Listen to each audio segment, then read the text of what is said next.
నమస్కారం, మీరు చూస్తుంది ఐ డ్రీమ్. నేను మీ కీర్తి. జ్యోతిష శాస్త్రం అనేది మన పూర్వజన్మ కర్మలను చూపించే రూట్ మ్యాప్ లాంటిది. భగవద్గీత అనేది దాన్ని ఎలా సునాయాసంగా ఆ కర్మని దాటొచ్చో, ఆ సముద్రాన్ని ఎలా దాటొచ్చో మనకి సూచించే ఒక దిక్సూచి లాంటిది కదా. మరి ఈ రెండిటికి సత్సంబంధం ఉంది. ద్వాదశ రాశుల వారు ప్రతిరోజు కూడా మొత్తం భగవద్గీత చదవలేం, వినలేం కూడా. అయితే ఒక్కొక్కరికి ఒక్కో శ్లోకం ఉందట మన భగవద్గీతలో. మరి ద్వాదశ రాశుల వారికి ఒక్కొక్క రాశికి ఏ శ్లోకం ఆపాదించబడుతుంది, దాన్ని ఎలా పఠించాలి, ఎవరెవరికి ఏది సెట్ అవుతుంది అన్న విషయాన్ని మనకి తెలియజేయడానికి నాతో పాటు ప్రముఖ ఆస్ట్రాలజర్ బ్రహ్మశ్రీ గోరుగుంట్ల సురేష్ బాబు గారు ఉన్నారు. నమస్తే అండి. కీర్తి గారు నమస్కారం అండి. నాకు తెలిసి ఎక్కడ కూడా ఇది వినలేదు, నేనైతే మొదటిసారే వింటున్నానండి. ద్వాదశ రాశుల వారికి మన భగవద్గీత ఆధారంగా ఒక్కో శ్లోకం పఠించే అవకాశం ఉంది. అంటే భగవద్గీత అంటేనే ఈ కర్మఫలాన్ని దహింపజేసేది అని అంటూ ఉంటారు కదా. సో కొత్త కాన్సెప్ట్తో వస్తున్నాం, అందరికీ కూడా ఉపయోగపడాలని మనస్ఫూర్తిగా కోరుకుంటున్నానండి. చాలా సంతోషం అండి. ఇది నాకు కూడా చాలా ఇంట్రెస్టింగ్ ఈ టాపిక్ చేయాలని ఎప్పటి నుంచో అనుకుంటూ ఉన్నాను నేను. మనకేం చెప్తానంటే భగవద్గీత ఫలశ్రుతి అని ఉంటుంది. అందులో భగవద్గీత ఏ ఒక్క శ్లోకం చదివినా కానీ చాలా అనంతమైన పుణ్యం వస్తుంది అని మనకు చెప్తూ ఉంటారు. రెండోది, భగవద్గీతలో ఉన్న ఫిలాసఫీని కొంచెం అంటే భగవద్గీతలో 18 అధ్యాయాలు, దాదాపు 730-750 శ్లోకాలు సుమారు ఉంటాయండి. చాలా చాలా విషయాలు అందులో చెప్తూ ఉంటారు. కాసేపు భగవద్గీత ధ్యాన యోగం అని, సాంఖ్యయోగం అని, తర్వాత ఇలా ఒక్కొక్క యోగం అన్ని చెప్పుకుంటూ వెళ్ళిపోతూ ఉంటారు అనమాట. కొన్ని వచ్చేటప్పటికి చాలా మునులు, మహర్షులు, పెద్ద పెద్ద వాళ్ళు పాటించడానికి ఉపయోగపడతాయి. కామన్ వాళ్ళకి అర్థం కావు. త్రిగుణాలు, త్రిగుణాత్మకం, ఇవన్నీ చాలా పెద్ద పెద్ద వర్డ్స్ అనమాట. అవి అర్థం చేసుకోవడానికి చాలా మందికి చాలా కష్టంగా ఉంటుంది. ఎన్నోసార్లు భగవద్గీత 15 సార్లు 20 సార్లు గురువుల దగ్గర నేర్చుకుంటే వాటి మీనింగ్ అర్థం అవుతుంది. ఒకటి, ప్రాక్టికల్గా దాన్ని ఎలా చేయాలి, అసలు ఎక్కడ అప్లై చేయాలని తెలుసుకోవడం ఇంకా కష్టం. కొంతమంది ఓన్లీ థియరీ చెప్పి వదిలేస్తూ ఉంటారు. కొంతమంది మరి రియల్ లైఫ్లో ఎలా తీసుకోవాలని కూడా ప్రాక్టికల్ అప్లికేషన్ ఉండాలి కదండి. ఏ శాస్త్రానికైనా సరే నిజ జీవితంలో అప్లై చేసి దాని ద్వారా ఫలం పొందినప్పుడు దానికి యొక్క విశిష్టత పెరుగుతూ ఉంటుంది. సో ఇందులో ఏంటంటే సూక్ష్మలో మోక్షం అన్నట్లు సింపుల్గా కొన్ని వర్డ్స్ మనం తీసేసుకొని, లేదంటే కొంత ఫిలాసఫీని మనకు నచ్చిన ఒక చిన్న సెంటెన్స్ని మన బుర్రలో పెట్టుకొని నిజ జీవితంలో దాన్ని అప్లై కనుక చేసుకుంటూ వెళ్ళిపోతూ ఉంటే ఎంతో ఫలితం వస్తుంది అంటారు. అందులో భగవద్గీత మనకి ఫలశ్రుతిలోనే ఒక శ్లోకం ఉంటుందండి. ఏమని చెప్తారు అందులో? గీతాభ్యాసరతః సా ముక్తః సా సుఖే లోకే కర్మణ అని చెప్తారు. అంటే ఈ లోకంలో చేసే కర్మలు కనుక ఎవరైతే కనుక పాటిస్తూ ఏమి చేయాలి అని చెప్తారు మనకి. గీతాభ్యాసరతః, గీతాభ్యాసంలో చెప్పిన ఒక్క చిన్న తత్వాన్ని కనుక అభ్యాసం కనుక చేసుకుంటూ పోతూ ఉంటే సా ముక్తః, వాళ్ళని ఎవరిని పట్టుకోలేరు. మనం ఈ గ్రహాలు కానివ్వండి, రకరకాల పీడలు కానీ ఎవరిని వాళ్ళు పట్టుకోలేరంట. అంతేకాకుండా సా సుఖీ, వాళ్ళు సుఖంగా ఉంటారు అంట. ఈ పట్టుకోవటం ఉండబట్టే మనకి ఎన్ని రకాల మన కాలసర్పదోషం అంటాం, లేకుంటే శాపాలు అంటూ ఉంటాం, రకరకాల శని బాధలు అంటూ ఉంటాం. వీళ్ళందరూ పట్టుకుంటారు అనమాట. ఈ పట్టుకోలేరంట. అందుకని సా ముక్త. ముక్త అంటే ఏంటి? Free bird. Mukta means that is a free bird అనమాట. నన్ను ఎవరు ఆపలేరు. నా ఎయిమ్ కానీ, నా ఉద్దేశాన్ని కానీ, నా దృఢ చిత్తాన్ని కానివ్వండి, నేను వెళ్తూ ఉంటానా, నన్ను ఎవరు ఏమి టచ్ చేయలేరు. అన్టచబుల్ అంటారు చూడండి, అలా సా ముక్త అంటారు అనమాట. రెండోది ఏమంటారు? సా సుఖే కర్మాణి. నువ్వు ఏ పని చేసుకో, యూ విల్ బి హ్యాపీ. చదువుకుంటావా? హ్యాపీ. మూవీస్ తీస్తావా? హ్యాపీ. మనలాగా కూర్చొని 10 మందికి మంచి చెప్తావా? హ్యాపీ. ఏ పని అయినా చేసుకో, అందులో నువ్వు హ్యాపీగా ఉంటావు. Unstoppable people. ఇలా చూడండి, ఇలా పవర్ఫుల్గా ఒక మనిషి తయారు కావాలంటే ఒక్క చిన్న తత్వాన్ని కనుక తీసుకొని ఇంప్లిమెంటేషన్ చేయగలిగితే అట్ ద సూపర్ బ్యూటీ ఉంటుంది. ఇంకా అర్థం చేసుకోండి, అలాంటి 700 శ్లోకాల్లో ఎన్ని రహస్యాలు చెప్పాడు. బట్ అన్నీ అందరికి కాదు. వాళ్ళ యొక్క యోగ్యతను బట్టి, వాళ్ళ యొక్క మైండ్ని బట్టి. కొంతమంది చదువు లేదు, ఏమీ లేదు, నాకు అసలు ఏం ఐడియా లేదంటాడు. నువ్వు చేసే పని చేసుకుంటావు, ఫలితాన్ని నాకు ఇచ్చేయి, ఫలితం గురించి ఆలోచించవాకు. ఈ ఒక్క పనైనా చేయగలిగితే ఇవర్ సూపర్. అసలు మనకు రిటర్న్ అవసరం లేదు, నా పని నేను చేసుకుంటూ పోతుంటే ఇంకేముంటుందండి హ్యాపీ. నాకు ఎక్స్పెక్టేషన్సే 0, నేను చాలా హ్యాపీ కదా. సో ఇది మనం ఫైనల్గా అట్ ద ఎండ్ మనం ఏది బంధించకుండా, ఏది మనల్ని బాధించకుండా, ప్రతి నిమిషం మనం సుఖంగా హ్యాపీగా ఉండగలిగిన ఒక దిక్కు చూసి పవర్ఫుల్ బుక్ అనేది మాకు భగవద్గీత. అయితే ఇందులో రెమెడీస్ చాలా ఉన్నాయండి. మీరు అన్నట్లు విధంగా ఈ కాలమాన పరిస్థితుల ప్రకారం బిజీ లైఫ్లో అంతా మనం చదవలేం, అన్నీ అర్థం చేసుకోవడం కూడా కష్టం. కొన్ని మనకు అనవసరం కూడా, ఎందుకంటే మన యొక్క యోగ్యతను బట్టి చూసుకోవాలి. బట్ ద్వాదశ రాశుల వారికి వాళ్ళకి సహజంగా ఒక స్వభావం ఉంటుంది. మేషరాశి వాళ్ళకి ఈ స్వభావం, ధనుసు రాశి వాళ్ళకి ఈ స్వభావం, మీనరాశి వాళ్ళకి ఇలా, అలా ఒక్కొక్క స్వభావం. శ్రీరామచంద్రమూర్తి పుట్టిన కర్కాటక రాశి ఆయన స్వభావం ఒక రకంగా ఉంటుంది. ఇలా రకరకాల స్వభావం అంటే బై డిఫాల్ట్‌కి ఒక నేచర్ ఉంటుంది. ఈ నేచర్‌కి అనుగుణంగా అంటే వాళ్ళు స్వతహాగానే చేసేస్తూ ఉంటారు. దానికి ప్రాక్టీస్ అవసరం లేదు. బై డిఫాల్ట్ అది అందులో ఉండిపోతుందనమాట. వాళ్ళకి ఒక చిన్న వాళ్ళ సహజమైన స్వభావానికి సంబంధించిన కరెక్ట్ అయిన శ్లోకం భగవద్గీతలో చాలా ఉన్నాయి. బట్ ఒక్క శ్లోకాన్ని అర్థం చేసుకొని బై డిఫాల్ట్ నేచురల్‌గా ప్రాక్టీస్ చేసుకుంటూ వెళ్ళిపోతూ ఉంటే వాళ్ళు ఇందాక చెప్పిన విధంగా అన్‌స్టాపబుల్ ముక్త అట్లానే మోస్ట్ హ్యాపీ పీపుల్ అవుతారనమాట. ఇప్పుడు మనం 12 రాసుల వారికి ఏ శ్లోకము తర్వాత చదువుకోవాలి, అది ఏ అధ్యాయంలో ఉంది, దాని మీనింగ్ కూడాను లైట్‌గా తెలుసుకునే ఒక విధానం మనం చేసుకుంటూను 12 రాసుల వాళ్ళ యొక్క స్వభావం ఎలా ఉంది జ్యోతిష శాస్త్రంలో అది కూడా వివరించారనమాట. తదుపరి కుంభరాశి. మనం కుంభరాశి గురించి మాట్లాడదామండి. కుంభరాశి వెరీ యూనిక్‌గా ఉంటుందండి. ఆ పేరులోనే ఉంది కుంభం అని చెప్పేసి. ఫిక్స్డ్ రాశి. ఓకే. స్థిరంగా కదలకుండా చక్కగా కూర్చొని అన్ని పనులు చేయగలిగిన సామర్థ్యం వీళ్ళకే ఉంటుంది. వీళ్ళకి ఉన్న ప్లస్ పాయింట్ ఏంటంటే విశాలాక్షి. మనకు విశాలాక్షి అమ్మవారు ఉన్నారు కదా, బ్రాడ్ విజన్ ఉంటుంది వీళ్ళకి. వీళ్ళకి ఉన్నంత బ్రాడ్ విజన్ ఇంకెవరికి ఉండదు. వీళ్ళు చూడటానికి చాలా సింపుల్గా వర్క్ చేస్తున్నట్లు కూర్చుంటారు. మోస్ట్లీ వాళ్ళు కూర్చొని నిరంతరం కంటిన్యూస్గా చేసే ఒక జాబులు ఎక్కువగా ఉంటూ ఉంటారనమాట. అంటే కూర్చొని అన్ని పనులు చేయగలుగుతారు.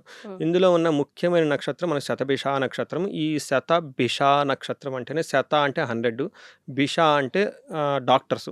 100 మెంబర్స్ డాక్టర్స్ కలిసి కూర్చొని ఏదైనా సమస్యను సాల్వ్ చేస్తే ఎట్లా ఉంటుంది, అంత పవర్ ఉంటుంది వీళ్ళకి. అందుకని శతభిష నక్షత్రానికి కానివ్వండి కుంభరాశి వాళ్ళకి ఆ కుంభం పేరులోనే ఉంది, పూర్ణ కుంభం అనమాట. వాళ్ళకి చాలా హయ్యర్ బ్రాడ్ ఐక్యూ ఉంటుందండి. కానీ చేసే పనులకి చాలా సింపుల్గా చేస్తూ ఉంటారు. చూడటానికి ఒక క్లర్క్ లాగానో, చూడటానికి ఒక చిన్న చిన్న అడ్వైజెస్ ఇస్తూనో, చూడటానికి ఏదేదో చేస్తున్నట్లు ఫీలింగ్ ఉంటుంది.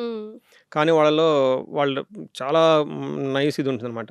నిజంగా కుంభరాశి వాళ్ళు ఎవరైనా కనుక ఎంప్లాయీగా కనుక దొరికితే వాళ్ళు పెట్టుకుంటే వాళ్ళు ఇచ్చే అడ్వైజెస్ సూపర్ ఉంటాయి. వాళ్ళు ఇచ్చే అడ్వైజెస్ వాళ్ళు 10 ఇంట్లో ఎదిగిపోతారు. వీళ్ళు చేసేది సింపుల్ జాబే కానీ చాలా బ్రాడ్ నాలెడ్జ్ ఉంటుంది.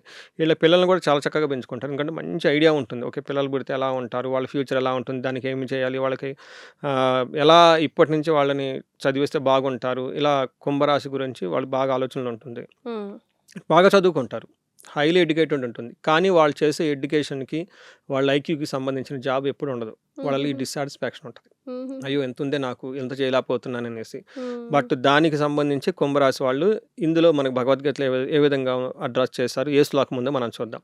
ముందుగా ఇందులో ఉన్న నక్షత్రాలు చూస్తే ధనిష్ట 3-4 పాదాలు, శతభిషం 1-2-3-4 పాదాలు, పూర్వభాద్ర 1-2-3 అంతా ఇందులో ఉంటారు. పేరు బలం చూసుకుంటే వీళ్ళకి గు గే గో సా సి సు సే సో దా అన్న లెటర్స్ అంతా కుంభరాశిలో ఉంటారు. మనం ఇందులో చెప్పుకున్న విధంగా కుంభరాశి వాళ్ళ యొక్క నేచర్ ఎలా ఉంటుంది, జ్యోతిష శాస్త్రంలో ఏ విధంగా వివరించారంటే 3 ముఖ్యమైన విషయాలు వాళ్ళ గురించి చెప్పారు. ఫస్ట్ది లోకహితం. అంటే వాళ్ళు సమాజాన్ని దృష్టిలో పెట్టుకొని వెరీ బ్రాడ్ థింకింగ్లో ఉంటారు. నేను చేయటం కాదు, అంతా బాగుండాలన్న ఫీలింగ్లో ఉంటారు. నెక్స్ట్ సమాజ సేవ, సోషల్ సర్వీస్ గురించి ఎక్కువగా చేస్తూ ఉంటారు. ఈ రాశి అధిపతి కూడా శని కాబట్టి సర్వీస్ ఓరియంటెడ్తో ఉంటారు. నెక్స్ట్ విశాల దృష్టి, బ్రాడ్ విజన్ ఉంటుంది. మీకు ఇందాక చెప్పాను కదండి, విశాలాక్షి అమ్మవారిలాగా బ్రాడ్ విజన్ వీళ్ళకి చాలా ఎక్కువ ఉంటుంది అనమాట. ఏ ప్రకారంగా చూసినా 10 మందికి హెల్ప్ చేయాలి, బ్రాడర్ అవుట్లుక్ ఉంటుంది, విషయాల గురించి మంచి లోతైన నాలెడ్జ్ ఉంటుంది, సర్వీస్ ఓరియంటెడ్గా ఎక్కువ ఉంటూ ఉంటారు అనమాట. ఏ పని చేసినా కానీ దాన్ని మైండ్లో పెట్టుకుని చేస్తుంటారు. అందుకని వీళ్ళకి నాకు పదవి వచ్చింది, నాకు ప్రమోషన్ వచ్చింది, ఇది వచ్చింది, అది దేని గురించి ఎక్కువ బాధపడరు.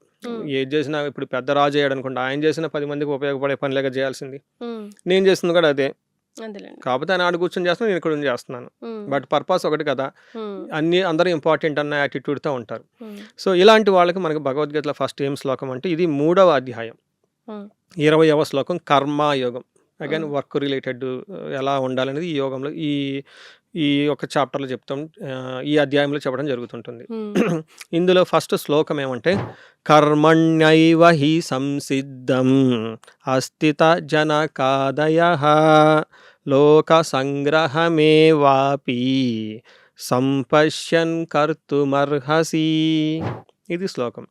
ఇందులో ఏం చెప్తారంటే శ్రీకృష్ణుడు భగవానుడు వీళ్ళకి ఎగ్జాంపుల్స్ ఇస్తాడు.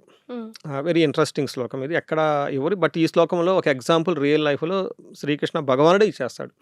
జనక మహర్షి ఇలాంటి కొంతమంది గొప్ప గొప్ప మహర్షులు ఉన్నారు. వాళ్ళకి పేరు మహర్షులే కానీ లోకహితం గురించి సమాజ సేవా దృక్పథంతో విశాల దృష్టితో వాళ్ళు సామ్రాజ్యాన్ని పరిపాలించడం చేశారు. వాళ్ళు పేరుకు రాజులే కానీ వాళ్ళు అలా చేశారు. మీరు అలాగా కావాలి అనుకుంటే అలాగా చెయ్యాలి అని ఒక ఎగ్జాంపుల్స్ ఇచ్చి, అంటే శ్రీకృష్ణ భగవానుడు ఎగ్జాంపుల్స్ ఇచ్చేసి వీళ్ళకి చెప్తూ ఉంటారనమాట. మరి రాజు పని అదే కదండి. అది. అందుకని చెప్పేసి వీళ్ళకి కర్మణ్యేవహి సంసిద్ధం అంటే ఎప్పుడు కర్మ చేయటానికి మాత్రమే సిద్ధంగా ఉండండి మీరు ఉమ్, అని చెప్తారు. అంతేకాకుండా అస్థిత జనక ఈ జనక మహారాజులు ఇలా గొప్ప గొప్పలాగా మీరు కూడా తయారైపోతారు. ఉమ్, కాకపోతే ఇక్కడ ఏం చెప్తారు, లోక సంగ్రహమే వాపి, లోకం గురించి మాత్రమే ఆలోచించి మీరు చక్కగా పనులు చేయండి. మీరు ఇప్పుడు చేసేది చిన్న పని అయ్యి ఉండొచ్చు, ఉమ్, కానీ లోకం గురించి మాత్రమే ఆలోచించండి. ఉమ్, మీరు అలా పుట్టారు కాబట్టి అలానే ఉండండి. నెక్స్ట్ ఏమంటారు, సంపశ్యన్ కర్తుం అర్హసి, అలాంటి దృక్పథంతోనే చూస్తూ చక్కగా అన్ని పనులు చేసుకుంటా వెళ్ళిపోండి. అప్పుడు మాత్రమే మీకు ఇందాక మనం చెప్పుకున్నట్టు 2 గ్రేట్ క్వాలిటీస్ నా ఏమంటారు సా ముక్త సా సుఖి, ఉమ్, ఇది మనకు హోల్ ఫిలాసఫీగా పెట్టుకొని మనం చేస్తున్నాం. వాళ్ళకనేది వాళ్ళ గ్రోత్కి బౌండరీస్ అనేది ఏముండదు. ఉమ్, రెండోది వాళ్ళు ఏదైనా సాధించగలుగుతారు. ఉమ్, చిన్న పనే చేయనియండి, కానీ వాళ్ళ యొక్క ఇంపాక్ట్ సమాజంలో చాలా ఉంటుంది. ఎస్. అందుకని వీళ్ళకి శతభిష నక్షత్రం ఇందులోనే ఉన్నారు. ఎందుకని శతభిష నక్షత్రం ఏం చేస్తుందండి, 1000 మంది డాక్టర్లతో సమానం, 100 మంది డాక్టర్లతో సమానం. నెక్స్ట్ వీళ్ళతో కుంభరాశి, ఉమ్, కూర్చొని అన్ని పనులు చేయగలుగుతున్న ఒక సామర్థ్యం వీళ్ళకు ఉంటుంది. రెండోది కుంభం అంటే ఏంటంటే అమృతమయం, ఉమ్, అంటే ఇలా ఆలోచనలే అలా ఉంటుంది, ఇలా దృష్టి అలా ఉంటుంది. కాబట్టి అలాంటి ఉద్దేశంతో చిన్న పని వచ్చినా పెద్ద పని వచ్చినా చేయండి, మీరు చరిత్రలో నిలిచిపోతారు. జనక మహారాజులు లాంటి వాళ్ళు ఎలా చేయగలిగారో అలా మీరు కూడా ఉంటారు. మీకు మీ యొక్క స్వభావానికి సరిపడా జాబు మీకు లేకపోవచ్చు, కానీ ఇలా చేయటం వల్ల అలా గొప్పవాళ్ళు అవుతారు ఎస్. అని ఒక మెసేజ్ అందులో చెప్పడం జరిగిందండి. ఎస్, ఒక 41 డేస్ ఛాలెంజ్ లాగా తీసుకోండి. చాలా క్లియర్గా ఒక్కొక్క రాశికి సంబంధించి రాశి వాళ్ళ గుణగణాలు ఎలా ఉంటాయి, ఏ నక్షత్రాలు ఉంటాయి, ఏ పేరు గణాలు వచ్చేస్తాయి ఇందులోకి, అండ్ వాళ్ళకి ఏ శ్లోకం యాప్ట్ అది ఎందులో కూడా ఉంది. తర్వాత కూడా మీరు తీసుకొని చదివే విధంగా సురేష్ గారు ఎక్స్ప్లెయిన్ చేశారు. సో అది తీసుకొని 41 డేస్ ఛాలెంజ్ లాగా తీసుకొని మీరు కంప్లీట్ చేయండి. ఎలా అనిపించిందో డెఫినెట్గా మీరు తిరిగి వచ్చి కింద కమెంట్ చేస్తారు. చేయాలని కూడా కోరుకుంటున్నాను. చాలా సంతోషం అండి సురేష్ బాబు గారు, ధన్యవాదాలు. కీర్తి గారు ధన్యవాదాలు మీకు, మీ టీంకి, మీ స్టాఫ్కి. ఇది మీకు చెప్పిన వెంటనే ముందు అర్థం చేసుకొని చేద్దామని అంటాం, టైం స్పెండ్ చేయటం. సో ఈ అవకాశం ఇచ్చిన మీకు, యాజమాన్యానికి, అట్లా ఐ డ్రీమ్కి, టెక్నీషియన్కి, ప్రతి ఒక్కరికి చాలా చాలా ధన్యవాదాలు. వాళ్ళకు కూడా అష్టైశ్వర్యాలు కలగాలి, భోగభాగ్యాలు కలగాలి, ఎప్పుడూ నవ్వుతూ ఉండాలని చెప్పేసి నేను కోరుకుంటానండి. చాలా సంతోషం అండి, our pleasure. And for more videos, Please subscribe to iDream. Please subscribe to iDream. Please subscribe iDream. And please subscribe to iDream. For more videos, subscribe to iDream. please like, share and subscribe to the channel. Congratulations, iDream. Subscribe to iDream. Subscribe to iDream. So subscribe to iDream Media. iDream ki iDream team అందరికి huge congratulations. Please subscribe iDream Media. Please subscribe to iDream. Subscribe iDream. Please subscribe to iDream. iDream అంటే నా కళల channel subscribe చేసుకున్న నోరు తిరుగుతలేదు, మీరైతే గంట గుర్తు కొట్టండి. For more such videos, please subscribe to iDream. Subscribe to iDream. Please subscribe to iDream. Please subscribe iDream Media. Please do subscribe to iDream. Please subscribe to iDream Media. For best entertainment and information, please subscribe iDream. And don't forget to subscribe to iDream.